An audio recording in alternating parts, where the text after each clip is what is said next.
So, how many war crimes can you commit in HighFleet?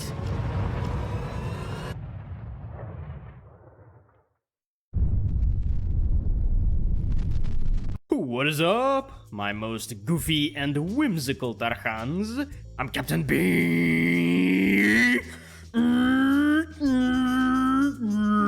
And the short answer to this question is yes.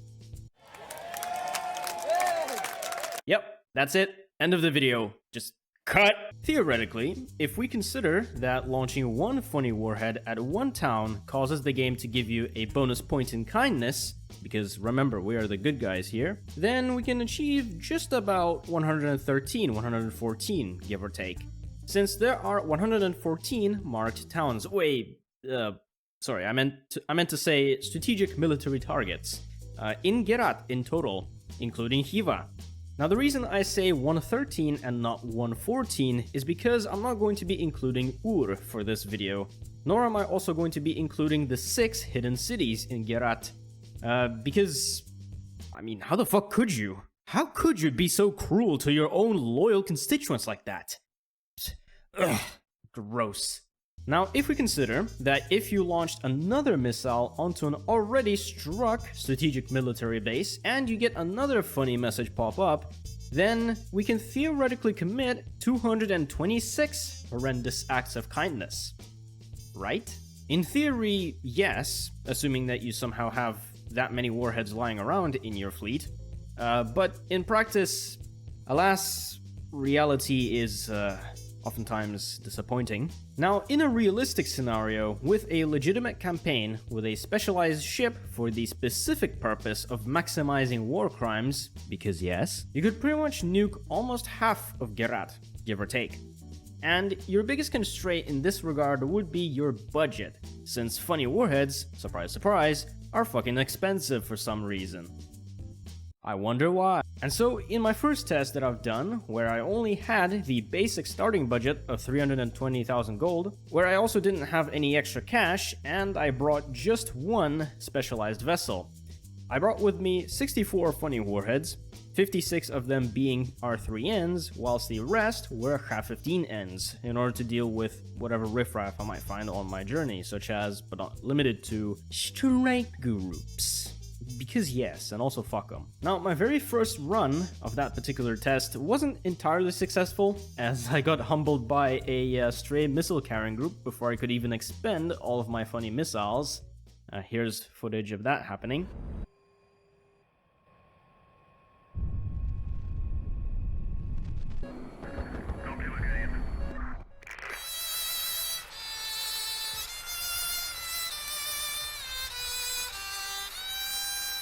But my second attempt did yield me some results and actually turned out to be a success. Very nice.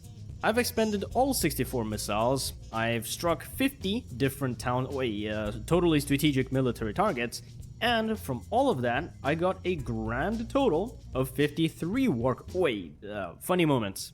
Now, considering that you can literally do this as soon as you get the game and build yourself your very own war crime machine, that is quite impressive, not gonna lie, considering all of that. I will say, those are some pretty rookie numbers. We gotta bump those numbers up, because we're the Bees Navy. We don't give a shit. We don't fuck around. Hey guys, editing KB here. I completely forgot to add this very, very important detail about specifically why you can't exactly expect to get a war crime each and every single time that you strike a town with a funny warhead. The reason is because there is a bit of RNG involved whether or not that particular funny moment is reported or not. So whether or not you get the message and you get the -1 kindness, that doesn't always happen.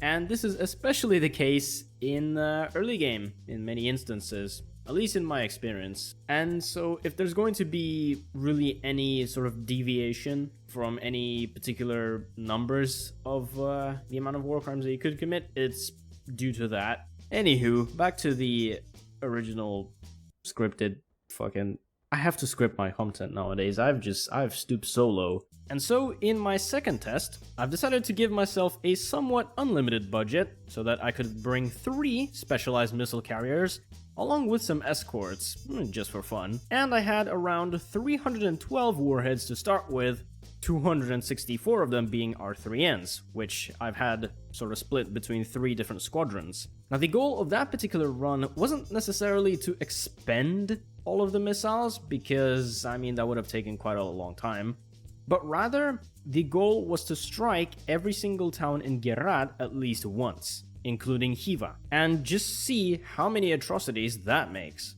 And so, after multiple real-life days of testing, pain, redoing those tests because I either fucked up or lost a save file or this or that, excuses, whatever, I've managed to finally successfully reach Hiva, having nuked all of the other towns prior to that, which after that I then nuked Hiva itself, and all of that has given me a grand total of...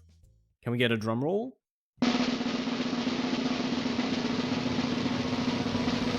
95 funny moments. I'm gonna be completely real. I am surprised at how close this is to the 113 that I was aiming for. And the reason for that is because I expected to get way less, like 80 or something, due to sheer, well, either K-code or RNG. But the fact that I got 95 for striking every single town in Gerad at least once is a pretty damn good result, not gonna lie. Now, I could have tried to strike every town twice, and perhaps that probably would have increased the number to the 113, or maybe even more, maybe even closer to the 226. But after doing this particular run for 6 real-life hours straight, I got pretty damn tired and bored, so yeah, I decided to just call it. Now, in case you're wondering what sort of ships I used for those tests, well, they aren't anything that special. They really are just platforms to carry as many missiles as, well, reasonably possible, with some minimal stat requirements. Let me show you what I mean by that. Here I present to you the WCM, which I'm sure you can all guess what the acronym stands for. But this particular variant that you're seeing here is actually the newer variant with more missiles and also with some sensors up aloft it. The original design that I had, which I've used for the first test, I've actually completely lost it to time. It is gone. Don't ask me why, it just happened. Cry harder. But the overall principle of each of these designs is exactly the same. As you can see, it is literally a ship that's designed to carry as many missiles as, well, I mean reasonably possible, while still going at a speed of at least 200 kilometers per hour, and going at a range of at least 2,000 kilometers. Now, these numbers that you can see here are pretty arbitrary, but I think most people will agree that those numbers are kind of like the gold standard minimum for your flagship, I guess. If your flagship goes 200 and 2000, then easy work. And again, as I said before, the majority of the missiles that these ships carried were the R3N. And the reason for that is mainly because of range. The thing has 2,000 kilometers of range, as opposed to the 1,500 kilometers of range, which normal cruise missiles like the HighFleet have. But of course, I did carry some of these missiles as well as just a couple of A100s, just in case anything happened. Maybe, I don't know, a cargo convoy would have snuck up on me or whatever. And as I've said before, the original design did not have any sensors up aloft this ship, but in the later variants like this one, I've decided to add one big FCR to give me radar and also fire control radar coverage, just full FCR coverage. It's pretty useful, especially if you want to use the A100s for air defense. I gave myself a full coverage of ELINT, that way I could be able to actually detect strike groups whenever they come closer, or cargo convoys with cruiser escort, and also, you know, funny heat signature, which just tells me that there is something incoming, because yes. Now, one thing I would also like to add to this design is, this is not a serious design whatsoever. I no longer build my ships with this sort of min-maxy philosophy anymore. This particular type of ship, I've just built it for a video, nothing else. And I absolutely hate that I had to min-max in order to maximize the amount of Warcrimes, but I suppose it's for a good cause. So, I mean, I've also tried launching a single anti-materium warhead from orbit into Gerat, just to see if perhaps maybe using just one heavily modified missile can yield the same results, and thus save me a ton of time. But that turned out to be a bit of a mistake.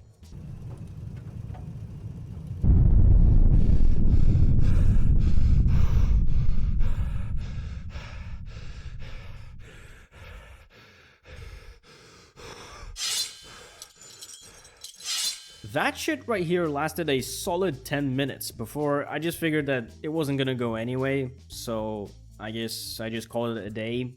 Whatever. And so now, all jokes and antics aside, what does this tell us? What's the ultimate takeaway from all of this? Why did you click on my video? Now, in essence, if you try to Warcrime max without bonus money, you can commit your funny moments in just about 50 to 64 towns, and you get just about that many Warcrimes. Or I guess if we're talking as a proportion of Gerat as a whole, then, you know, around half of the total towns. Minus Ur and hidden cities, of course, because we're not fucking evil, alright? But with perhaps some legitimately earned extra cash. I haven't actually tested that yet, but if you guys want a follow-up on that one, please let me know. I would probably be willing to do that. But with an unlimited budget, I would say that 113, 114 is entirely feasible. Actually, very much possible even. I got 95 without even using up all of my missiles, which I had like 300 of, and I could have done way more. And if you guys want a follow-up video where I try to nuke literally every single town at least twice to try to get the 113 or perhaps even the 226, let me know in the comments as well, and perhaps I might attempt that later on in the future. But other than that, the funny thing about gathering footage for this video is that I've gathered a pretty good amount of funny explosion footage. So why don't y'all enjoy some of my favorite ones? Why not? Because yes.